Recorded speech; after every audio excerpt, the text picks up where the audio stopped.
cara menyelaraskan energi dengan pusaka itu gimana? Biar saya sama pusaka, misalkan saya Ya. itu biar pusaka ini selaras dengan saya itu caranya gimana, Romo? Nah,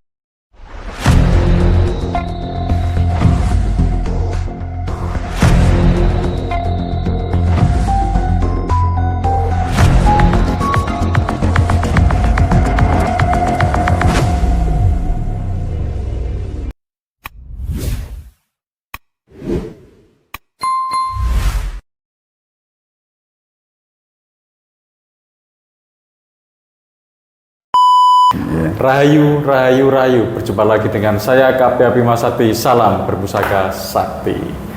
Oke dulur-dulur, hari ini eksklusif saya berkunjung atau sowan ke Romo itu di Padepokan Nusantara dulur. Di Padepokan Nusantara ini beralamat di Jalan Haji Nawiraya 45B Jakarta 11, Selatan ya. Ya. Nah, monggo Romo diperkenalkan. Nggih, rayu dulur-dulur saya nderetepan. Ngono ta? Nami kula Ahmad Sunarso. Kula domisili sakmangke wonten Lampung. Tapi kula pun 5 bulan ini merantau teng Jakarta. Asli Timur Tengah, Bapak Jawa Timur, Blitar Kediri, Ibu Klaten, Solo, Jawa Tengah. Niku kula dari depan dumateng dulur-dulur sedaya sepatus monggo-monggo sami melestarikan budaya Nusantara lewat perkerisan Nusantara lewat Bro Bima Sakti. Ini mau tanya, sudah sejak lama Romo, berapa lama Romo ini koleksi pusaka Romo? Kalau untuk pribadi itu dari setelah dekret presiden, setelah 59. Setelah 59. Ya, saya mulai beruserkap keris itu. Tapi sebelumnya ini hanya keris-keris yang biasa yang dari kawan-kawan yang tidak ngerambut, karena dulu saya tukang cari pusaka. Masih eranya waktu itu kita masih suka narik-narik begitu. Ya apa aja ya, kena pusaka ya pusaka, kena batu ya batu. Itu ceritanya. Tapi yang saya udah mulai gandrung sama pusaka ini tahun 59. Tahun 59. Setelah dekret presiden waktu itu. Itu dulu larang pangan tahun sejak itu seluruh Indonesia larang pangan sampai sejak 1, sejak 2, 63, 64 sampai menjelang 65. Itu momentum gadung di mana-mana dulu itu. Sejak berarti itu tahun 1959 dulu. Ya, mulai 1959 saya gendeng keris. Itu udah gendeng saya. Gendeng keris. Udah gendeng keris sudah. Udah gendeng keris. Saya time is keris. Nah, time is keris. Ya. Time is keris. Saya yang suka sama Romo ini semangatnya, jiwanya jiwa muda. 17 tahun nih Romo. Ya, cuma lebihnya nggak usah dihitung. ya saya aslinya umur 27, ya lebihnya nggak usah dihitung. Yang penting karena mungkin di sini bolo-bolo saya ini masih kegolong muda dibandingkan KB Bima Sakti. Buktinya apa? Gigi saya belum tumbuh, beliau sudah tumbuh. Saya sudah tumbuh ya. Masih balita plus. Gitu. Ini Romo, jadi sejak tahun 1959 sampai sekarang itu sudah berapa pusaka? Kira-kira? Wow, kalau mesti banyak, mesti 600 pasti. 600 pasti ada ya? 600 pasti ada. 600 itu ada 600. Tapi campur tumbak. Campur tumbak. Ya. Karena saya juga pecinta tombak yang mustika kayak misalnya ya, karena saya orang Mentaraman, sekjunya sudah ini ya, Pleret, Kiai Korolan, itu bangsa yang begitu-begitu itu. Saya lebih suka istilahnya koleksi pamor-pamor yang punya nilai histori yang tinggi. Itu. Jadi Romo ini lebih suka ke esoterinya atau isinya itu ya Romo? Iya, ya utamanya itu, karena saya ini termasuk apa ya, orang tua, Mas Bro. Jadi saya tetap akan melestarikan apa yang telah diwariskan istilahnya generasi terdahulu. Untuk apa? Untuk menguri-uri budaya Jawi, khususnya di bidang perpustakaan Nusantara atau perkerisan Nusantara. Tosanaji nih. Tosanaji, kalau bangsa dulu Tosanaji, ngaten. Itu ya, berarti Romo ini luar biasa. Ini Romo, cara merawat pusaka, misalkan ada pusaka ini warisan turun temurun, itu sudah lama tidak terawat.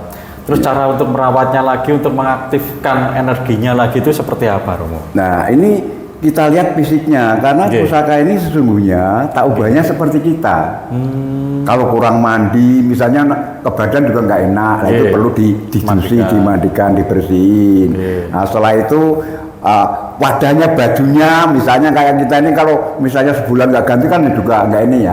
Itu perlu dibersihin, misalnya kayak begini ini kok sudah kelihatan kurang ini ya carikan. Kalau dulu saya beraso, minimal jeruk pecel ya, jeruk pecel tak tambah garam ya, itu tadi gosok terus di ini, terus nenek kekurangannya ya tak jawab, karena ini ada nyawanya, semuanya ada atomnya, atom itu adalah partikel itu ada zat proton dan neutron yang bersambung di situ, di semua ada, di semua tempat, mau di pendok, mau di ini, sandangannya, dimanapun itu. Nah, cuman kalau kita berbicara tentang isinya, itulah makanya kemudian kita harus menjaganya dengan perawatan yang bagus. Misalnya karena saya begini Mas Bima, saya ini masih nguri-uri budaya kuno, tak saja ini saya bunga, tak dari dupa wangi, kepepet nggak enek, jadi kudu madu ya itu tak bakar. Saya suguhnya kayak tata cara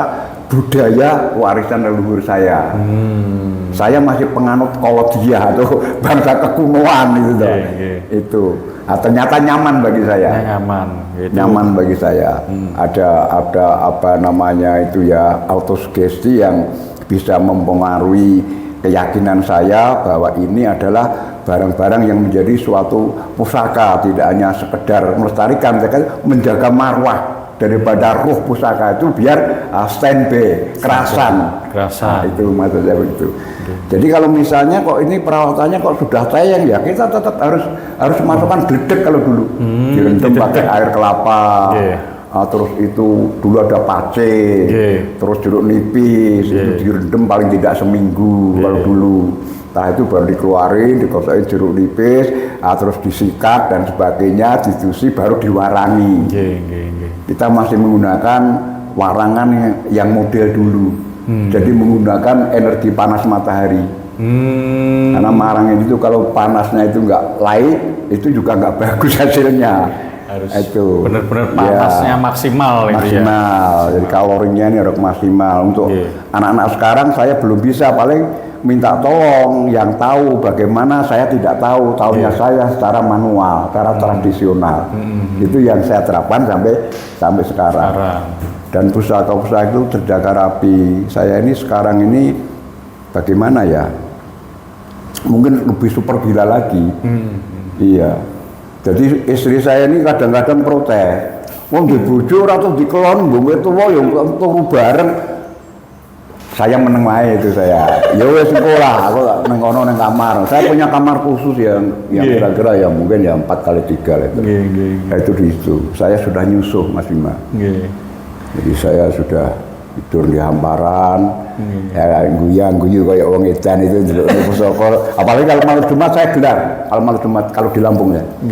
Gelar kain putih itu sudah nek kurang wewangi tak kasih wangi-wangian.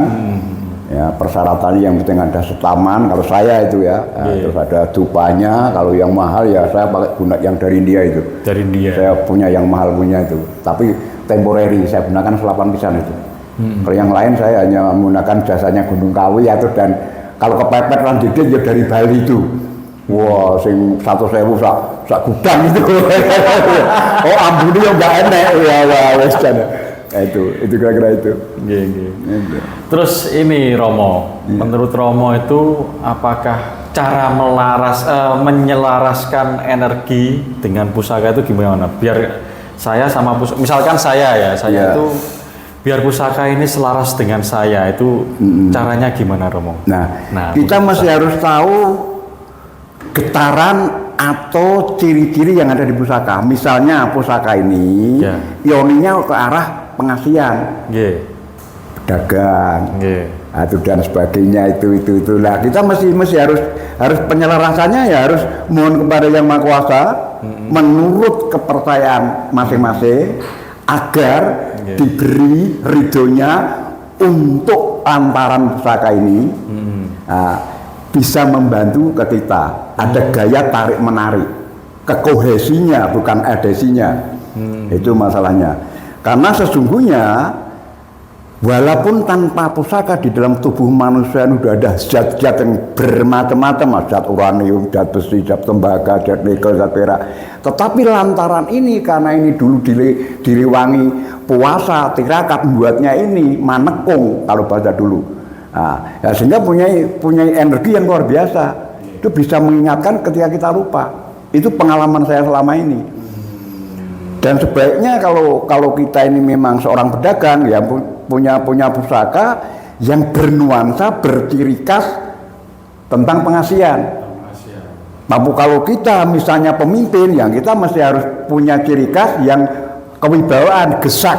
Nah, itu mesti bangsanya ya bangsa Kelabang Sayuto, Blarak Sineret. Kalau yang pengasihan ini ya kan banyak macamnya ini. Ya, ada bisa ron gendur, banyak. Tapi kalau saya lebih cocok ini maaf menurut saya dulur yang belum udan mas. Makanya udan mas saya ini ada kalau 17 ada. Dari beraneka ragam zaman. Dan saya punya pusaka yang paling tua itu dari Dieng itu yang mirip dengan punya jenengan yang kemarin tak lihat. Cuman tempat saya agak nggak lebar sedikit, tapi agak panjang. Ya, sudah ngelempung bener nih ya, ramping. Nah, tapi dapurnya dapur jalak. Itu jalak budo namanya, orang kata jalak budo itu. Ya memang kalau dulu itu Kabudan dulu itu karena itu eranya era Sanjaya. Abad ke-7 itu eranya era Buddha. Karena itu abad 8, semi abad 8 baru pembuatan Candi Borobudur. Setelah itu terjadi pertarungan perebutan tahta antara Sanjaya dan Balaputra Dewa. Katakanlah rebutan apa jenenge warisan, kalah terus naik rakit sampai ke Sumatera kalau sekarang itu, dan kemudian menjadi Raja Sriwijaya. Nah, cuman Sriwijaya dalam konteks waktu itu belum di Palembang, masih di Jambi. Dia ada Sungai Rokan, ada Sungai Kampar. Karena saya paham bener, saya sering ke sana. Saya petualang murni, jadi kalau saya menanya di mana-mana saya akan tahu itu. Kalau saya mau cerita itu temanya apa, saya mesti nyuning saya. Itu baru pindah ke Palembang setelah itu sudah agak mundur karena di sana sudah dangkal Sungai Rokan itu, Sungai Kampar itu. Pindahlah yang sekarang di Palembang itu ceritanya itu. Terus gini Romo, Iya. untuk orang yang baru memulai hobi keris misalkan, orang awam, apakah keris itu misalkan kan katanya mbak saya dulu tuh, hati-hati nanti kalau keris gak cocok bisa bikin sakit atau bikin keluargamu nanti kena dampak negatifnya. Nah, itu benar apa gimana itu? Nah, kalau dulu